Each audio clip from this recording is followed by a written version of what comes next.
Hi guys, welcome to Learning Electronics Repair and some more car booty and a very sleek looking machine here, okay? OCO.net. I think maybe this opens. Oh, there's like a little catch there. This is slightly bent here, but that is how it is, okay? So we have a nice beige computer here. Hopefully this is a nice retro machine. On the back we see 4 USBs, okay, it has onboard video. I'm hoping this is an AGP machine. I don't actually know what's inside it, but what I do know is this is going to give you some alternative viewing today. So for those of you watching today on the Sunday, you know this is the final of the Euros football. For those of you in parts of the world other than in Europe, the Euros is kind of like the World Cup, but without the world. Yeah, it's just that little bit of it. And tonight is the final, yeah, so if you like the football, I guess you won't be watching this. And if you like this, well, it may be better than the final. Who knows? I will say I'm not a football fan, by the way, but I'm kind of looking forward to the final. I'm not watching it, I don't watch football. But what's interesting, this is going to be controversial, guys, right? So you can get in the comments. But what's interesting is I'm from England, so England is my country. And if England win tonight, that's great, yeah? But I also live in Spain. I've lived in Spain for 8 years. Spain is my home. So if Spain win tonight, that's great. So it's like I'm in this like can't lose situation, yeah? Whatever happens, I'll be happy. So you can call that controversial down there if you like, but for me this is a win-win situation. Now let's see if we can win again. Let's open this up and see if we claim a retro PC. And here it is, okay? And the first result is good. We have a retro PC. Something isn't quite so good down in this corner I've just spotted. I was going to say all the capacitors are good, but they're kind of like all higgledy-piggledy, which... Somebody made an attempt at recapping this, and then that one has come out like a pair of antenna ears. Okay. So if this is somebody's idea of how to recap a motherboard, it may well work, but I think their technique leaves a bit to be desired. You can't even move these into position properly. Well, you can, we'll fix it, but there you go, guys. So what do we have that somebody thought was worth recapping? Well, this is an Asus P4S800. I see so many of these motherboards. Yeah, usually without the snaggletooth capacitors, but yeah, I see many of them. And this could have one of the fastest P4s in, but the heatsink seems to be completely loose, which makes you think it may not have a processor in at all. No, it's just been released, but not off. Okay, so let's take this motherboard out. There's no hard drive in this machine, there's nothing else really, just the motherboard and processor, a bit of RAM. Let's take this out and let's see what we actually have here. Okay, so the motherboard is out, it's nice and clean. A little bit of dust and stuff, but it's nice and clean. So these are the capacitors. The one that's now acting as like a little radio antenna. The rest of it was actually in the bottom of the case, so I actually do have it. 16 volt 1200. These capacitors are on the 12 volt supply coming in. They're not particularly as necessary as those ones are. I mean, look at them. What's happened to this? Somebody tried to recap this, or somebody just been bashing them about? Let's see. Well, this is where they're soldered. And if somebody's soldered those, they've made a very good job of it on this side of the board. Yeah. But not on that side of the board. What's going on with these?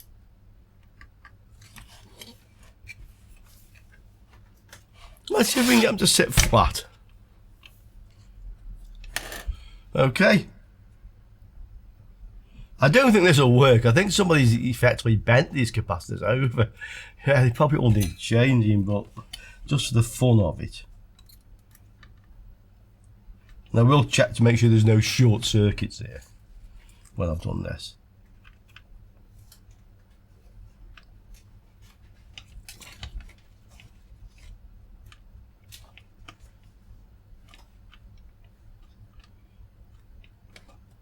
So I'm just warming up the legs and pushing the capacitors in flat. I mean, it could have been a Friday afternoon job at the factory, I guess. Seems a bit strange, but...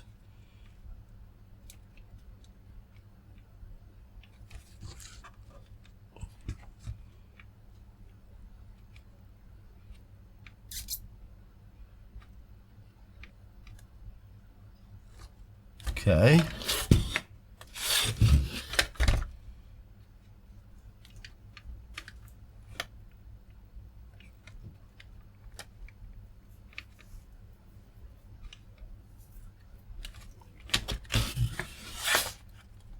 All those are basically straight now.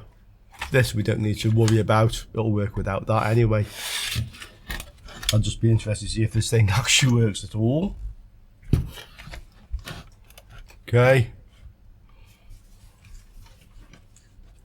So the first one is basically straight. The second one is not.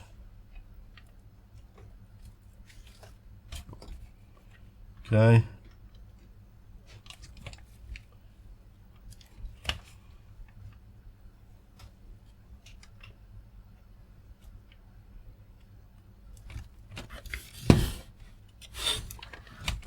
Third one was well off.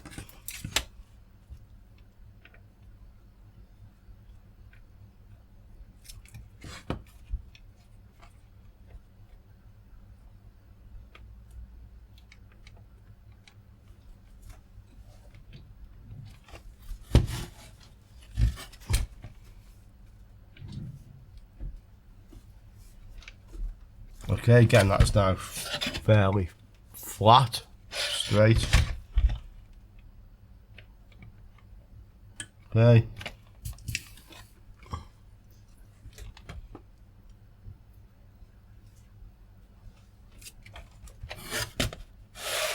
Fourth one is really out. Okay.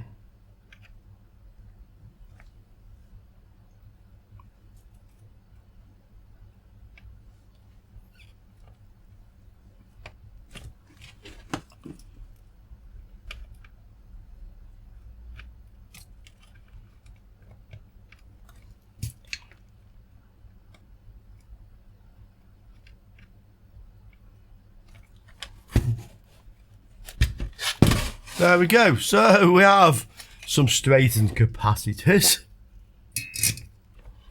We have some rather long legs sticking through on this side now.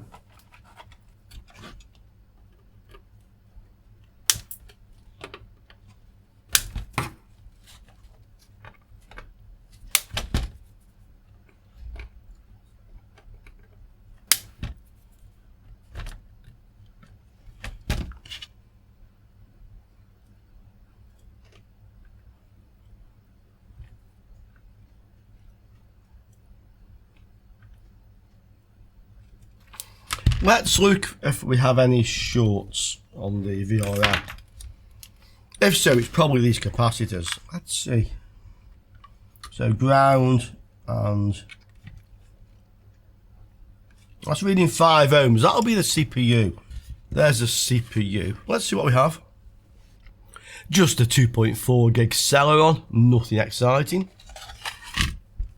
Okay, so let's just check again from ground to the 12 volt connector. Well, one side is connected to ground. There's actually a capacitor charge there somewhere.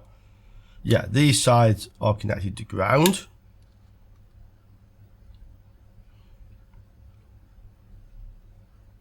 This is reading in negative mega ohms, but that tells me there's a charge somewhere in one of the capacitors, probably from where I was previously testing. Okay, that goes to the tabs on these ones. This is your 12 volts coming in. And then the source of these high side MOSFETs goes to the tabs of these low side MOSFETs, okay. And then from the tab of the low side MOSFET to ground, I should read the resistance of the CPU, about 5. Take the CPU out, and it's now climbing up. A little bit lower than I would have thought, but it's not as short. I'm probably reading the resistance of this. Actually, it's on the same line. It could be something to do with one of these capacitors.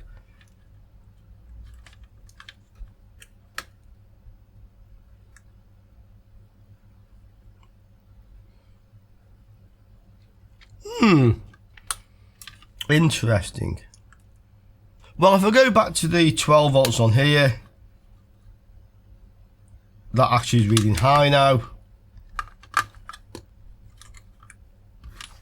Again with the CPU in. Yeah, it's reading high. Then this will be back to the CPU resistance. So the 5 is the CPU resistance, and the other one I'm reading is almost certainly the north bridge, because that will go to there as well. Yeah, 55, 56 ohms. And this is a very low voltage rail, 1 point something volts, I think. So that isn't exactly a low resistance on that voltage rail. There's no short, so let's try it. This missing capacitor is actually in parallel with all of these, and these are connected directly across the 12 volts coming in from the ATX power supply, which is quite well smoothed anyway. So having one of those missing isn't going to stop this from booting up. It obviously should be replaced if this is working, but it won't stop it from powering up. The same as if one of these was missing, it wouldn't stop it from powering up. It may affect the stability of it under load. But this didn't come with a hard drive, so we can't just quickly test that. Let's connect the power on this, connect up our switch and our motherboard analyzer, and let's see if it works. So here we are, power on. Does it start? Yes. And it's going to boot up, yeah. Let's connect the monitor. And once more, power up. Booting. Put this onto VGA. And there we are, we're in the BIOS. So obviously this motherboard is working. The missing capacitor should be replaced, but as I mentioned, this would probably run quite happily without it anyway. It's just good practice. So guys, this one is working. We've had these motherboards before, the same model. On the plus side, these will take the 800 megahertz front side buzz, so the fastest of the Pentium 4 478s. 478 motherboards generally are not so valuable. I've never found one of the ones with ISA. I do know that they exist, but I've never seen one yet. They are certainly worth a lot of money. One like this, well, we've had them before, exactly the same one. They're about £40 at the moment. But I think these will probably go up in value as more retro collectors are coming along, especially ones who are a little bit younger than the ones there at the moment, who probably had machines like this when they were growing up as a kid, wanting to reproduce what they originally had. Then I think these motherboards will become more sought after. So this one goes into my storage, and let's have a look to see what else we can find today. And here is another one. So this is very similar in shape, but yes, I think even this is basically the same, but doesn't have a drive in there. So one may assume this is a similar age machine. It looks like, because I can see in there, another P4, I think.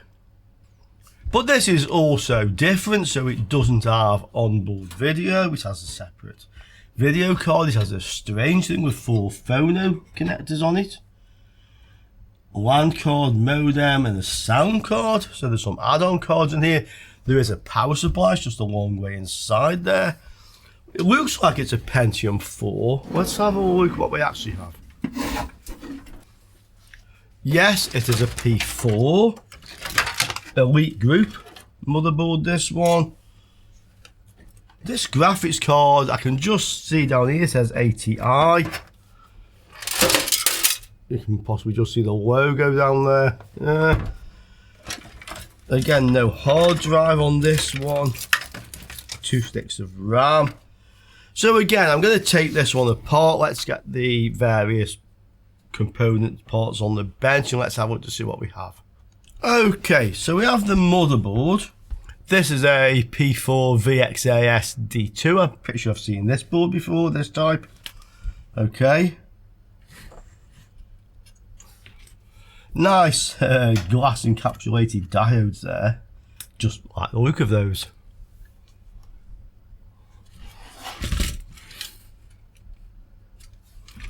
The heatsink is sort of hanging off, so let's just release that. Okay. Oh! Well, okay, so it has a bit of heatsink compound on it. Yeah, a bit of heatsink compound on there. I'm pretty much assuming this is one of the slow Pentium 4s. This is an earlier motherboard, so the front side bus is going to be maybe 533 or something less, I'm not sure. Oh my god, this stuff is everywhere.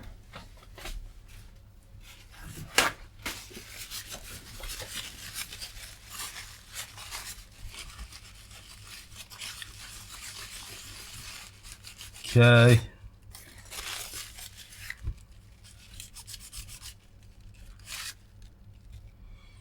I suspect they were having some problems with the stability of this, and I suspect the real reason is probably these bad capacitors here that are all bulged. We can see that. So I imagine this will boot up without changing the capacitors, it just isn't stable.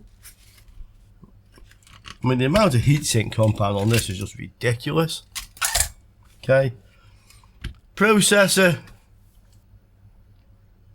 1.7 gigahertz, that's what I thought, one of the slower ones. Bit dusty. But it is just dust.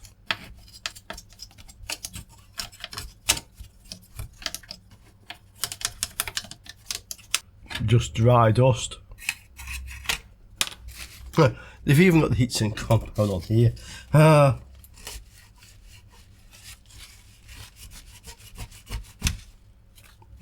Okay, so bad capacitor and a couple more here. These are not on the V core, I'm not quite sure exactly what they're on. Okay. These are the ones on the V core, the low voltage. And these will be the ones on the 12 volts. So there is something over in that area. Yeah.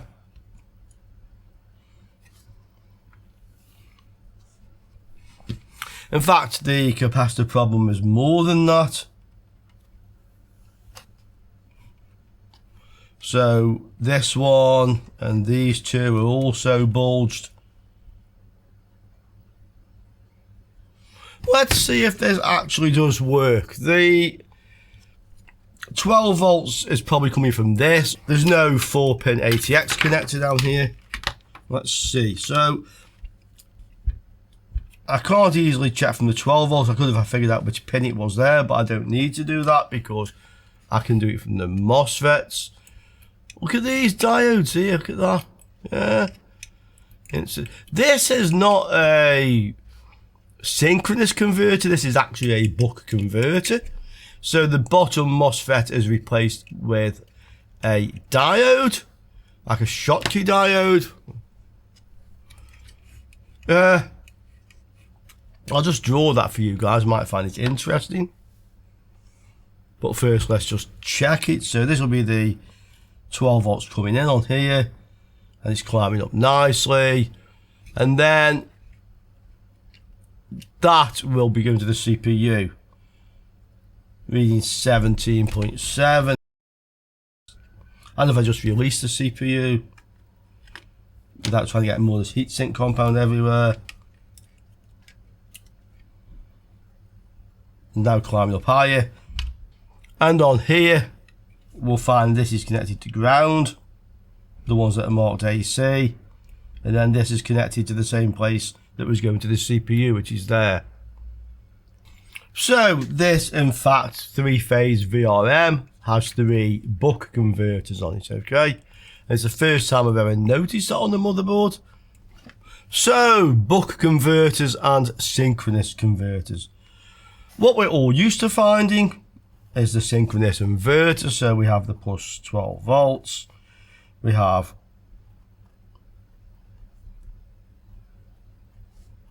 two MOSFETs like so,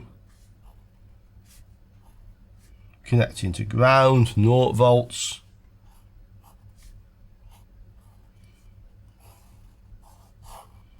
We have the MOSFET driver, which is connected to the pulse width modulator or the VRM controller for the various phases. These may be built into the same chip, okay. And from here, we have an inductor coil.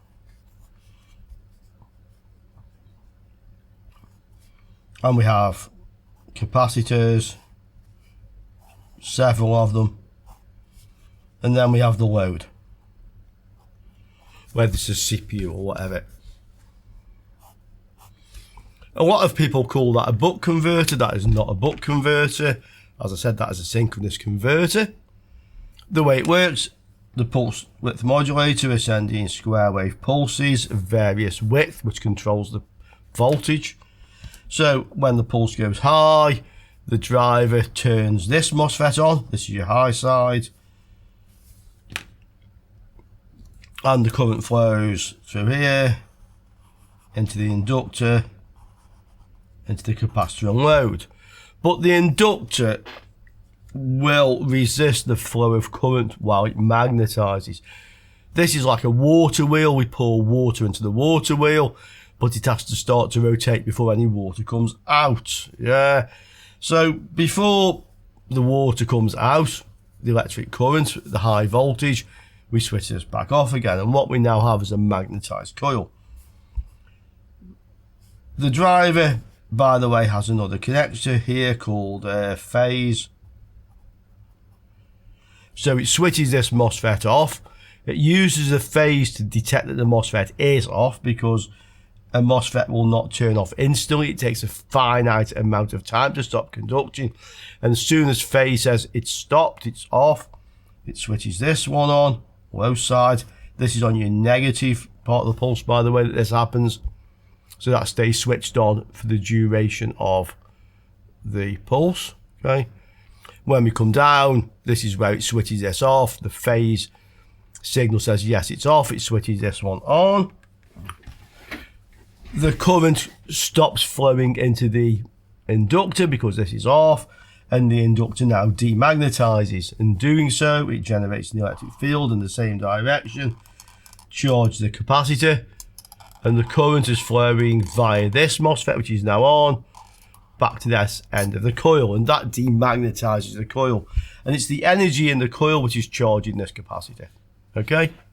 And the reason it's called synchronous, by the way, is because this is switched on at the time that switch is off. They're synchronized. Buck converter, plus 12 volts. MOSFET, diode, 0 volts, inductor, capacitors, yeah, load.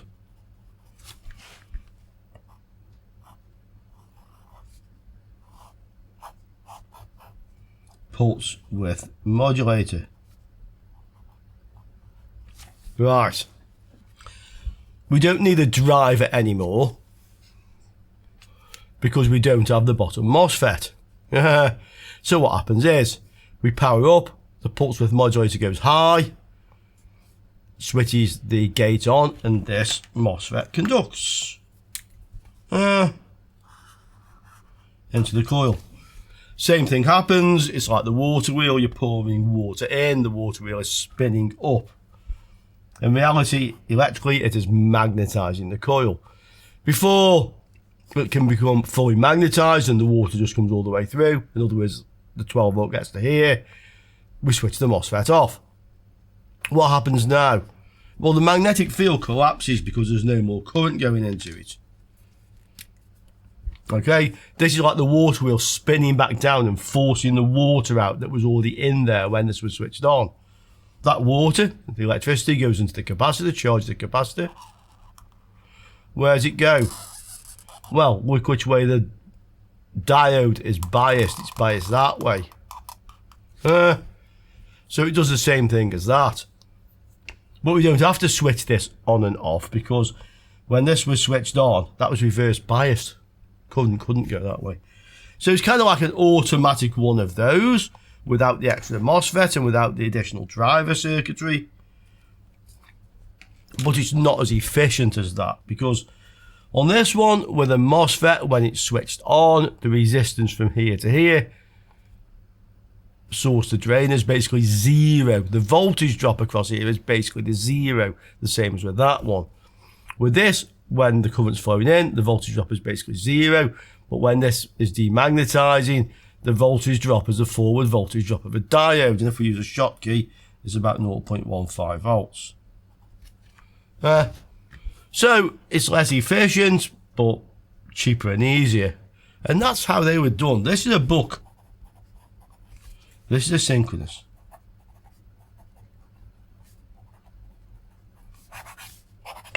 Now you know that, will you call them by the right name? You probably won't. I mean, even I sometimes call these things buck converters, even though I know full well why they aren't and exactly why they aren't. And sometimes I'll mention it, but there you go. If you didn't know, now you know. It's up to you whether you call this thing by its right name or not. Okay, so I'll just connect this up and let's talk some other completely unrelated stuff. Football again, yeah. So, said in the news that if England win the Euros, they asked Keir Starmer, the new Prime Minister, will there be a public holiday? And he hasn't said there will, or for that matter there won't, which he says he doesn't want to jinx it. But I do notice that previously when he was not in government but the opposition, every time England got to a final, he called for a public bank holiday. They call them bank holidays in the UK. And now he's in power, he hasn't. Take that as you wish, yeah. But that wasn't the main point. So I thought, well, the English media here are telling half the story and they never seem to ask the relevant question. So the question is, if Spain win, will they have a public holiday? And the English media haven't mentioned that at all. Even the possibility, I guess, maybe they didn't want to jinx it. Yeah. So I searched in Spanish for the Spanish news to find out if they will have a festivo publico if they win. And you know what? I can't find anything. The only thing I can find on Spanish news sites is reference to the English saying or asking, will they have a public holiday if we win? There's no mention whatsoever whether Spain will have a public holiday if they win or not.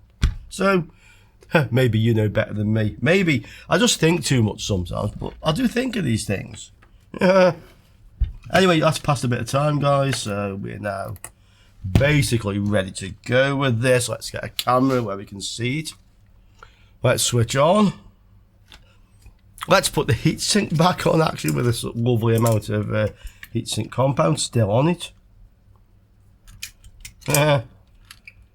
Comments below about that public holiday thing. Do you think the media should also point out what Spain would do if they win? Because this is, like, to me, like one of the two possibilities here, yeah? Okay, I'm not going to change these capacitors because A, I want this thing actually boots, and B, I'm convinced it will power on even with the bad capacitors. Probably, okay? Let's see. So we switch on. And we start it. And it's booting, okay? This needs a graphics card, and this is the one that came with it. So this is a Rage 2, I think. Oh, Rage LT Pro, okay? Can't say I've seen exactly that one before, but that's what it is. Let's stick that in. Okay, so we're ready to try this again with the graphics card in. Just back to that, what I was saying about public holidays. I mean, I don't know, but I suppose I'll find out on Monday if Spain win, if I come to the shopping centre to do some work and it's closed. Yeah, that'll tell me. Maybe they just play it by ear. That wouldn't surprise me here, by the way, that if Spain win, they'll just, nobody will work. They won't like officially, just everywhere will be shut. Yeah, that's what probably would happen. We will see if that happens, okay? Right, so power this on again. Go to the VGA. Blue lights on. And the blue lights back on. And we have a picture. Okay, so a working Pentium 4. Admittedly, it does want some capacitors changing, but let's have a look to see what it's worth. And out of interest, let's see if this motherboard is worth more or less than the other one. Okay, so the P4S800MX, that was the first motherboard. That's a different model slightly. P4P800. Yeah, it's a larger board, more slots. It's like this one, so £50 is being asked. Another one, that's an SE, so it's slightly different and parts only anyway. That's another one, 43 being asked. Let's see if anybody's bought any of these. Sold items.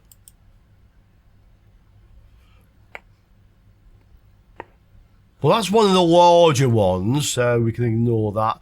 That one was, somebody made an offer less than £30, okay.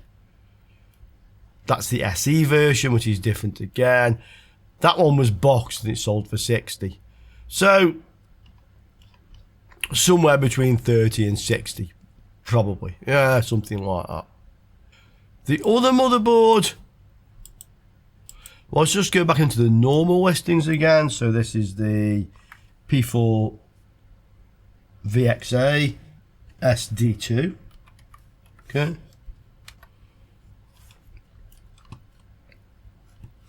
Well, there's one again being asked the same sort of asking price. Another one. That's a different one. Has a plus at the end of it. Mine doesn't have the plus. Oh, that one also has the plus. These all have the plus after them, and mine doesn't seem to have the plus after it. Again, sold. Once more, this has the plus and mine doesn't have the plus on it. I'm going to assume it's worth about the same, so about £30, these ones, okay? Not much difference between the two, really, to be quite honest. Yeah, that one. A 1999 ATI Rage LT Pro. Well, cheap, okay. There's one for sale there at £13.50. The other things I have here is the sound card, which is a Creative Labs. I've seen these before numerous times. CT4810, they're about £10 or £15. And then this strange thing, Connexant.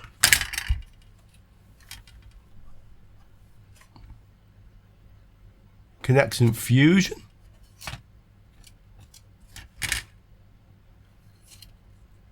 No labelling anyway of what the connectors are. It's that thing.